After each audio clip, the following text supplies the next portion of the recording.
जा रहा है कि इंडिया का जो आईटी सेक्टर है वो सबसे ज़्यादा माना जा रहा है इस टाइम दुनिया में, और फर्स्ट टॉप पे आ रहा है कि इंडिया का आईटी सेक्टर किसी को भी नहीं कम्पीट कर पा रहा। आपकी क्या राय है? नो सही बात कह रहे हैं आप। इंडिया का वो बढ़ता जा रहा है, वो वहाँ पे उन्होंने बहुत पैसे इन्वेस्ट किए हैं दिल्ली और मुंबई में। हमारे जो सबसे बड़े जो कॉन्ट्रैक्टर जो आते हैं इंडिया से आते हैं, और वो बहुत ही इंटेलिजेंट हैं। जैसे उनको मास्टर्स मिल गए हैं कंप्यूटर साइंस में।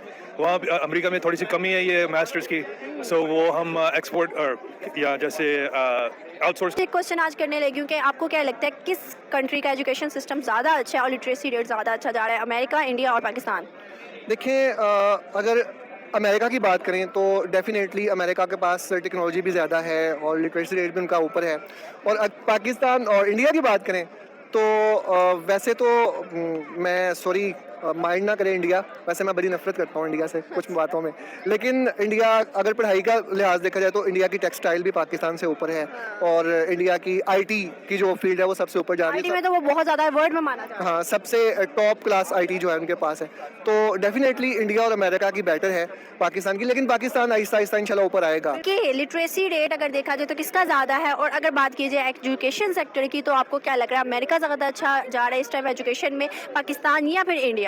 लिटरेसी रेट की तरफ अगर देखा जाए तो सबसे पहले आता है अमेरिका, फिर आता है इंडिया, और तीसरे नंबर पे ऑब्वियस की बात है हम यानी कि पाकिस्तान आता है। अगर देखें तो अगर आप हमें कंपैरिजन करती हैं इंडिया और अमेरिका के साथ तो ज़्यादती है, क्योंकि हम तो उनके कंपटीशन के लेवल पे आ ही नहीं सकते अभी। एक तो लिटरेसी रेट में अमेरिका इस टाइम बहुत ज़्यादा ऊपर जा रहा है। लिटरेसी रेट की अगर बात की जाए अमेरिका की 88% आती है और इंडिया की 74.04 आती है, और पाकिस्तान जो है 62% पे अभी भी है। आपको क्या लगता है कि इंडिया ने बहुत ज़्यादा तरक्की की है पिछले कुछ सालों में, और अमेरिका, रशिया और बाकी कंट्रीज़ के करीब करीब आ गया है, इवन के चाइना के भी करीब करीब है? आपको क्या लगता है क्या वजह है इसके पीछे की? बेसिकली जो इंडिया की आवाम है वो अच्छी है।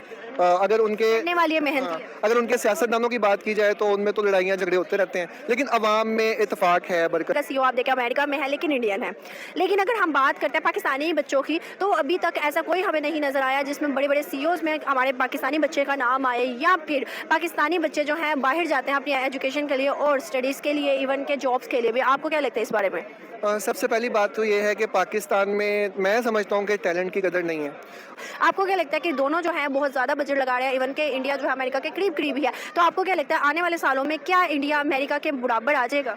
हाँ, देखें, अगर तो इस तरह वो ऊपर जाता रहा तो मैं ये समझता हूँ शायद वो अमेरिका को भी क्रॉस कर जाए, क्योंकि उनके पास टेक्नोलॉजी है, लोग उनके काफ़ी टैलेंटेड हैं, आगे आ रहे हैं, तो बहुत बड़ा उनके पास सेटअप है। तलीम से हटके भी जो अदबी मेले कराते हैं, जश्न रेख्ता जो होता है वो इंडिया में सबसे बड़ा होता है, तो मेरे ख्याल में वो क्रॉस करेंगे। अपनी एजुकेशन सिस्टम को और ज़्यादा बेहतर कर सकता है। देखिए, रिपोर्ट यही कहती है कि 2050 तक जो है इंडिया कम्पीट कर जाएगा। हमने पढ़ा है कि मतलब 2050 तक इंडिया जो है ना अमेरिका को कम्पीट कर जाएगा इकोनॉमिकली, तो रिजल्ट मतलब यही होते हैं। बिल्कुल। इंडिया ने बहुत काम किया आईटी सेक्टर में, मतलब उनका जो है ज़्यादा फोकस है वो ह्यूमन डेवलपमेंट पे है। हमारा जो फोकस है वो ह्यूमन डेवलपमेंट में नहीं है, तो हमें कोशिश करनी चाहिए कि हम ह्यूमन डेवलपमेंट में काम करें। इंडिया ने अपनी बेहतरी इस चीज़ में लाई है कि वो अपना एजुकेशन सेक्टर में इन्वेस्ट कर रहा है, अपने एजुकेशन सेक्टर को ऊपर लेके जा रहा है। अगर हाँ इंडिया और अमेरिका का अगर हम कंपटीशन करें कि यार किसका बेहतर है, तो अमेरिका अच्छा है, लेकिन इंडिया भी उसको टफ टाइम दे रहा है, क्योंकि इंडिया इतनी फास्ट ग्रोइंग कंट्री हो रही है ना, तो इन फ्यूचर वो अमेरिका को भी हर चीज़ में, हर सेक्टर में बीट करेगा। इंडिया आपको पता है हर सेक्टर में इन्वेस्ट कर रहा है, गवर्नमेंट इन्वेस्ट कर रही है उसके, यही वजह है कि वहाँ का बच्चा जो है इस टाइम काफ़ी अच्छे लेवल पे उनकी स्टडी जा रही है। अगले सालों में इंडिया जो है अमेरिका के साथ साथ आ सकता है एजुकेशन सिस्टम में?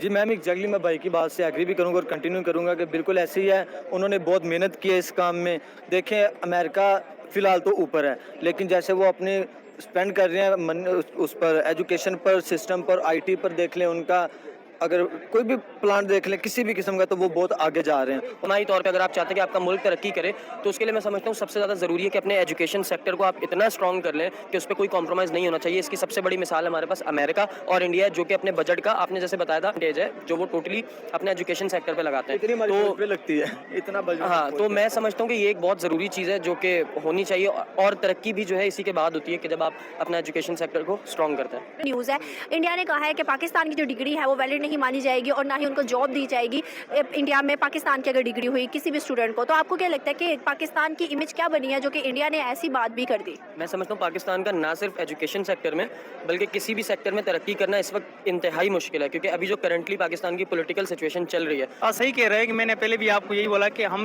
जहाँ से डिग्री लेते हैं वो तो सिर्फ मतलब पढ़ाई के हिसाब से ना, मतलब जिस चीज़ में अगर मतलब किसी फील्ड में आप वो डिग्री कर रहे हैं तो आपको उस चीज़ का एक्सपीरियंस नहीं होता, मतलब आप सिर्फ बुकिश लैंग्वेज पढ़ के फिर बाहर निकलते तो उस डिग्री की इतनी वैल्यू नहीं होती।